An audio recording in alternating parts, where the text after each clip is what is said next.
오늘 말씀은 고난주간에 예수님께서 대제사장으로부터 신문을 당하시는 그런 장면을 그리고 있습니다. 우리 주님은 대제사장에게 끌려가셔서 밤새 불법 신문을 당하셨습니다. 사람들은 예수님을 조롱하고 때리고 심지어는 눈을 가리고서 때려놓고는 누가 때렸는지 알아맞혀 보라고 놀리기까지 했습니다. 여러분, 이것은 분명히 재판도 아니고 신문도 아니고 사람을 약올리고 괴롭히는 폭행이요 고문과도 다름이 없는 것입니다. 특별한 체포영장도 없이 그냥 사람을 잡아다가 고문하는 것입니다. 여기서 우리는 예수님께서 인간으로부터 당하신 세 가지 고통을 발견하게 됩니다. 이 세 가지 고통은 우리들이 평소에 하나님을 얼마나 우습게 여기고 괴롭히고 힘들게 하는지 그대로 나타나고 있습니다. 첫 번째로 대제사장 주변에 있는 사람들은 예수님에게 내가 하나님이냐? 라고 비아냥거렸습니다. 64절 말씀을 보면 그들은 예수의 눈을 가리고 물었습니다. 누가 때리는지 알아맞혀 보아라. 이렇게 얘기했습니다. 여러분, 이것은 아주 질 나쁜 친구들이 힘없는 아이를 잡아다가 이렇게 둥글게 싼 이후에 교대로 이렇게 못살게 구는 그런 장면을 연상시키는데, 바로 전지전능하신 하나님의 아들을 조롱하면서 너가 하나님의 아들이라면 누가 때렸는지 알아맞혀 보아라, 이렇게 말을 하고 있는 것입니다. 여러분, 오늘날 우리가 하나님을 대상으로 이런 장난을 치거나 자기 필요에 의해서 기적을 행하라고 요구하는 그런 일들이 얼마나 많은지 모릅니다. 이런 거죠. 당신이 하나님이라면 로또 당첨 좀 시켜봐라. 당신이 하나님이라면 배고픈데 이 돌을 떡으로 만들어라. 이런 것들이죠. 여러분, 기적이란 하나님의 거룩과 영광을 드러내는 표적인데 사람들은 그것을 알지 못하고 그저 마술을 기대하는 것입니다. 우리 하나님은 그런 어리석은 사람들에게 전혀 기적을 보여주시지 않죠. 아예 반응도 하지 않으십니다. 왜? 그들에게 뭔가를 보여줘봤자 아무 소용이 없기 때문입니다. 두 번째로, 그들은 날이 새자 공회를 소집한 후에 사람들 앞에 예수님을 세워놓고 물었습니다. 너가 그리스도라면 그렇다고 우리에게 말을 좀 해봐라. 여러분, 이 말은 무슨 뜻입니까? 내가 당신을 도무지 믿지 못하겠으니 제발 명확하게 말로서 나를 설득시켜라. 이런 얘기죠. 제대로 말해봐라. 그러면 내가 믿어주겠다. 이런 얘기입니다. 그러나 여러분, 결코 그렇지 않습니다. 믿지 않으면 아무리 말을 청산유수같이 잘해도 절대로 믿지 않는 법입니다. 예수님께서 평소에 수많은 사람들을 향해서 가르치셨고 비유로 알려주셨고 또 기적으로 보여주셨음에도 불구하고 그들은 그때는 믿지 않다가 재판석에서 말하면 믿겠다. 이거는 말도 안 되는 것이죠. 이것은 단지 주님의 말씀을 트집 잡기 위한 계략에 불과한 것입니다. 과거 소련의 우주인인 가가린이라는 사람이 최초로 우주 여행에 성공하고 돌아와서 기자회견을 했습니다. 그때 뭐라고 얘기했냐면, 내가 우주에 가보니까 하나님은 보이지 않더라. 그렇게 얘기를 했습니다. 그 기자회견을 보고 모스크바에 있던 어떤 주교가 그 말을 듣고 이렇게 응답을 했습니다. 땅에서 주님을 뵙지 못한 분은 하늘에서도 뵙지 못합니다. 맞는 말이죠. 믿음의 눈으로 바라보지 못하면 결코 주님을 볼 수도 없는 것입니다. 주님은 보여주지도 않으십니다. 오직 믿음의 마음으로 주님을 볼 수 있는 것이죠.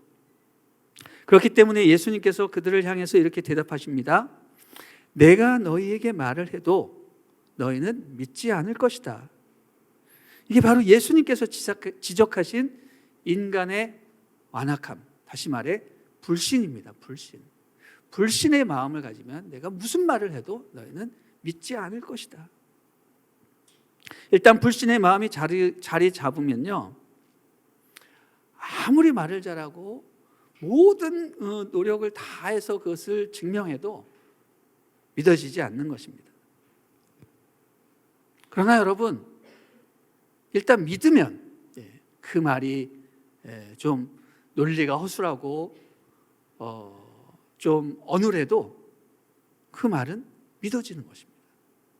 들리는 것입니다. 그렇기 때문에 예수님께서 그들을 향해 이렇게 대답하셨습니다.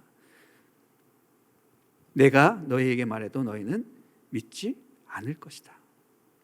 여러분, 믿지 않는 자들에게 여러 말로 권한다고 그들에게 믿음이 생긴다고 생각하지 마십시오. 믿음은 어떤 논리적인 근거나 체계적인 진술 앞에 고개를 끄덕이면서 저절로 생기는 것이 아니라는 것입니다. 믿음은 성령의 역사입니다. 영적인 일입니다. 그러므로 전도할 때 우리가 낙심할 필요가 없습니다.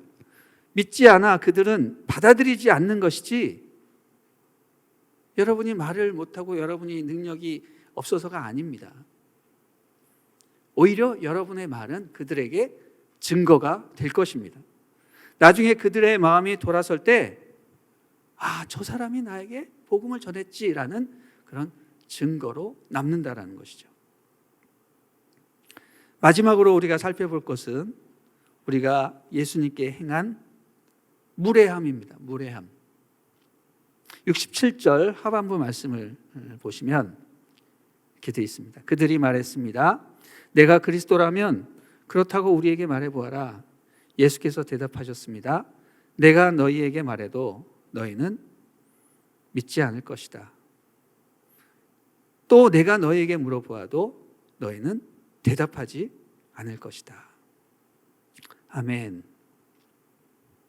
내가 너희에게 물어보아도 너희는 대답하지 않을 것이다.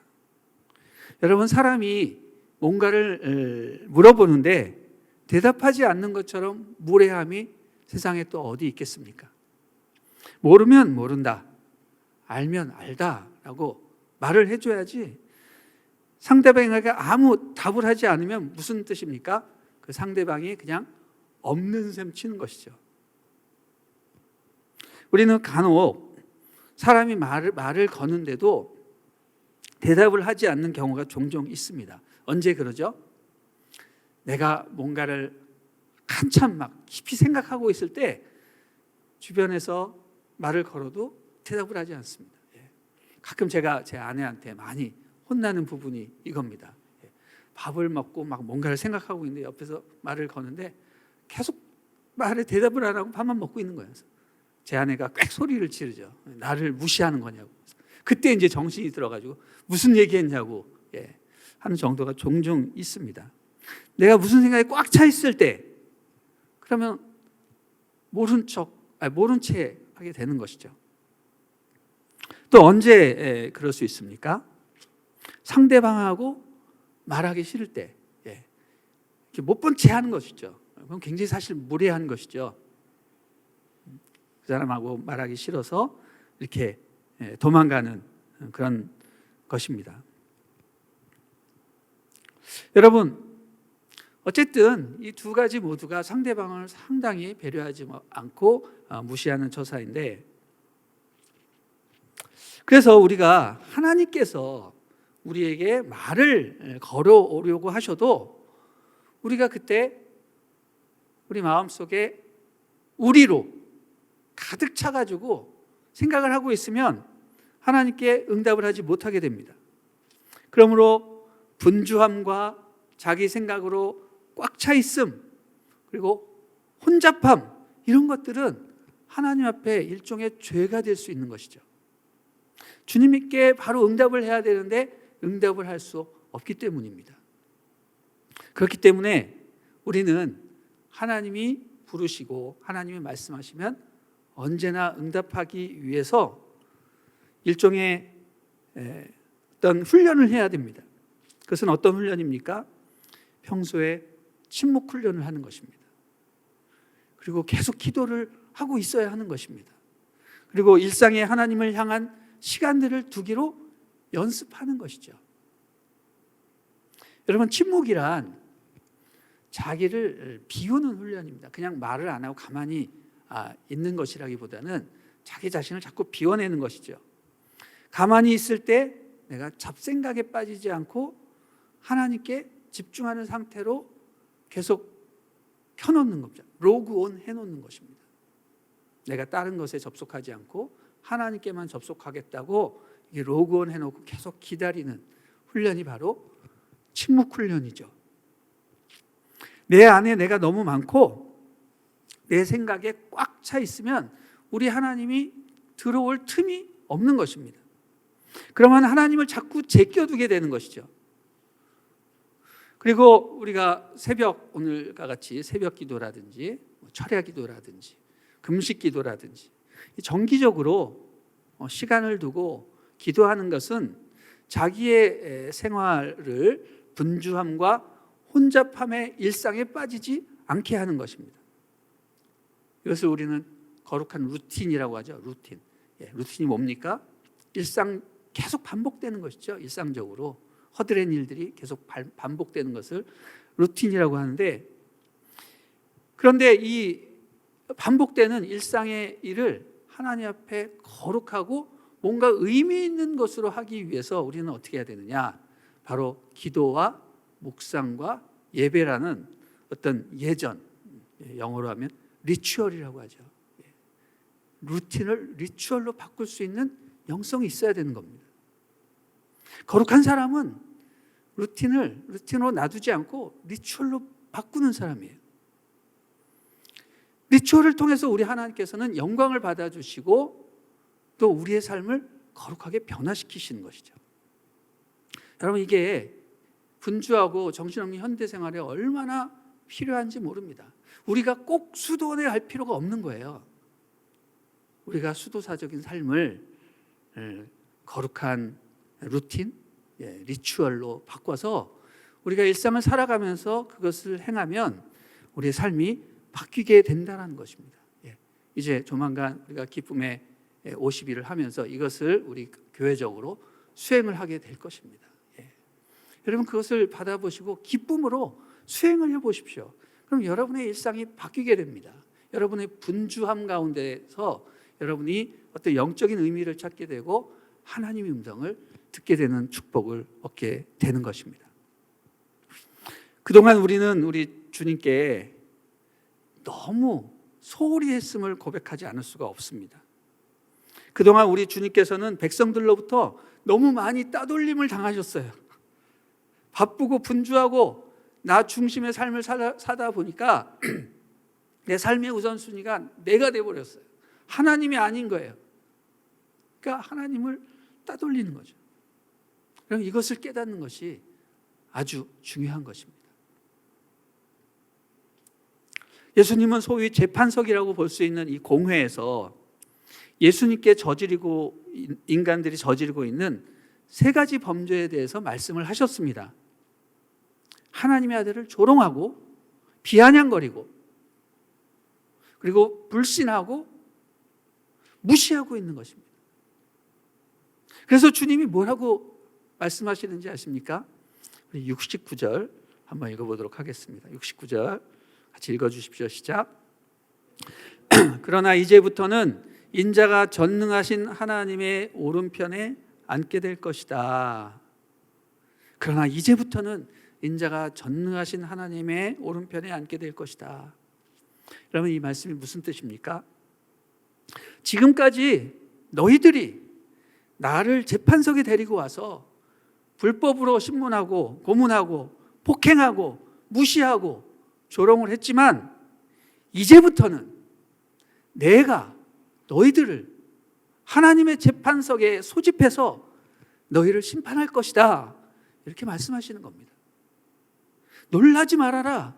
그때 너희들이 고개를 들고 하나님의 보좌를 보는 순간 내가 하나님의 오른편에 앉아 있는 것을 보게 될 것이다. 이런 말씀을 하시는 겁니다. 이렇게 말씀하시니 대제사장들과 유대인들이 깜짝 놀라면서 이렇게 말합니다. 그러면 너가 하나님의 아들이란 말이냐? 이렇게 물어보죠. 여러분, 그냥 놀라는 그런 질문과도 같지만 사실상 이 말은 비로소 그들의 입에서 예수님께서 하나님의 아들이심을 드러내어 말하는 것이라고 볼 수가 있습니다. 비록 그것이 온전한 형태가 아니라 질문 형태이지만 그들의 입에서 예수가 하나님의 아들이다라는 말이 나오게 된 겁니다. 그 말 자체를 하질 않았어요. 하기를 싫어서. 그러나 그들이 그렇게 자기들 스스로 말을 하게 된 것입니다. 근데 그때 예수님께서 뭐라고 대답을 하셨냐면 이렇게 말씀하셨습니다.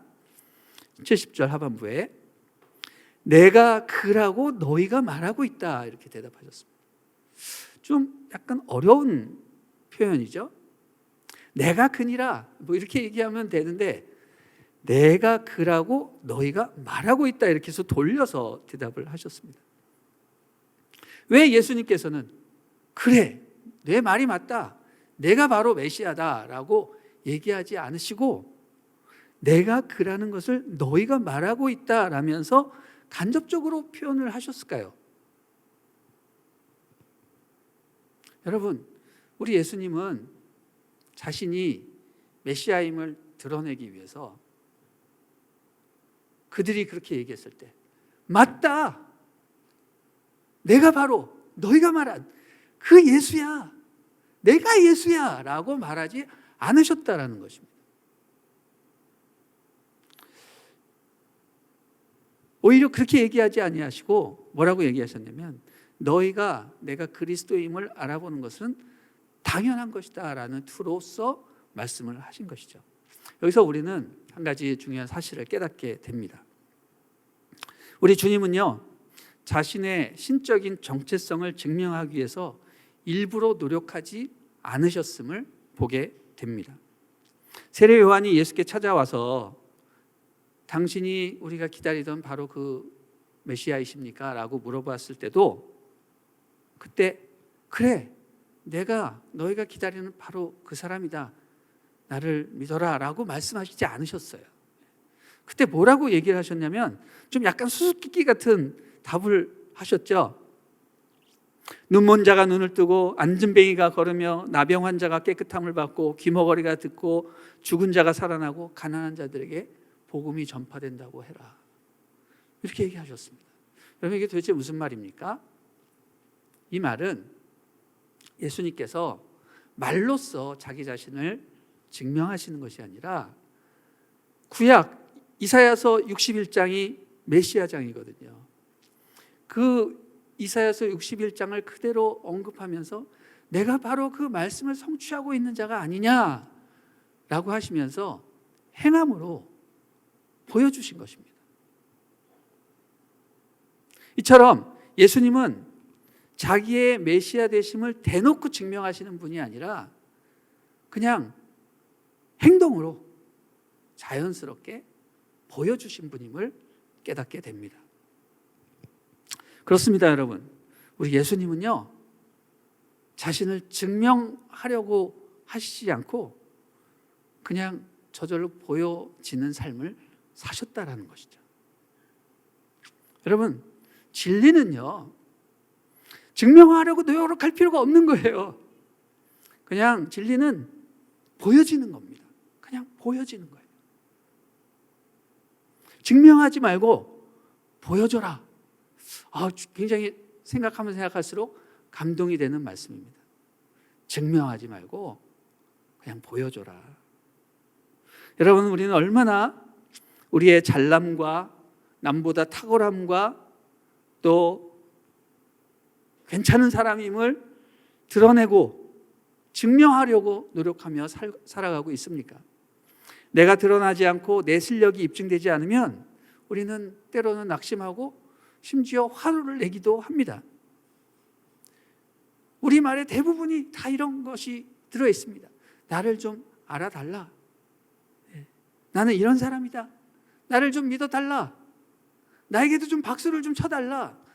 이런 내용이 대부분임을 보게 됩니다. 그런 인위적이고 부자연스러운 증명을 하고 다니는 사람들은 결코 고수의 삶을 살고 있다고 생각할 수 없는 것입니다. 여러분, 진정한 고수는요, 증명하지 않습니다. 그냥 보여지는 겁니다. 그냥 아는 겁니다. 증명할 필요가 없어요. 여러분, 진정한 영성은 드러내는 것이 아니라 드러나는 것입니다. 미술 영어에 아우라라는 말이 있죠. 이 아우라. 이 말은 뭔가 말로 표현하기 힘든 진품에서 나오는 어떤 광채, 향기, 그것을 보았을 때 느끼는 압도감. 그래서 진품은 미술관 한 대 딱 걸려 있는데 그거랑 아무리 똑같이 그려도 느낄 수 없는 진품만이 주는 그런 전율이 있습니다. 그거는 그림을 잘 모르는 사람도 착 보면 느끼는 거예요. 가작을 수백 편 보면 스트레스가 더 쌓입니다. 진품을 한 편 탁 보면 한 20-30분 그것 앞에 묵상을 하고 있으면 내면이 막 치유가 돼요. 눈이 정화가 돼요. 그런 게 아우라예요. 아우라. 어떤 영적인 광채라고 말할 수 있는 것이죠. 여러분, 그게 바로 우리 예수 그리스도를 닮아가는 사람들에게서 나오는 영성이 되어야 한다고 저는 믿습니다. 아멘. 증명하는 삶이 아닌 드러내는 삶. 우리 안에 성령께서 계시고 또 우리가 그분의 명령과 그분의 영향력과 그분의 성품대로 살아가면 우리는 반드시 우리의 삶에 영적인 광채, 영적인 아우라가 나타날 것임을 믿습니다. 어떻게 그런 것들이 나타날 수 있는가? 우리가 하나님을 계속 바라보고 하나님을 향하고 우리 안에 계신 성령님을 닮아가는 삶을 살아가게 되면 그런 영적인 광채가 사람들에게 나타나게 되는 것입니다. 여러분이 굳이 말을 할 필요가 없습니다. 보여주려고 노력할 필요도 없습니다. 그냥 그것은 보여지는 것입니다. 사람들이 알아보는 것입니다. 저는 그런 영적 아우라가 넘치는 그런 삶을 사시는 여러분이 되시기를 주님의 이름으로 축원합니다. 아멘. 우리 하나님께 감사와 영광의 박수 올려드립니다. 아멘.